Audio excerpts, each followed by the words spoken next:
Hi mga ka-idol, ngayon gagawa tayo ng nilagang baboy. Ayan yung mga ingredients ko.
Yan, nung kumukulo na siya, linagay ko na yung saba na sagi.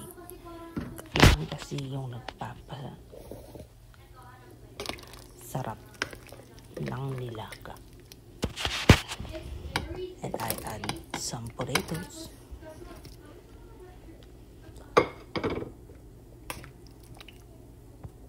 Yan, hinalo ko lang siya. Hintayin ko siyang kumulo after 5 to 10 minutes. Ayan, nakumukulo na siya. So, I put the cabbage. Ayan, so, nagtimpla na ako ng I just put some fish sauce. And then, ito na siya. Ito na siya. So, we need to serve. Thank you for watching.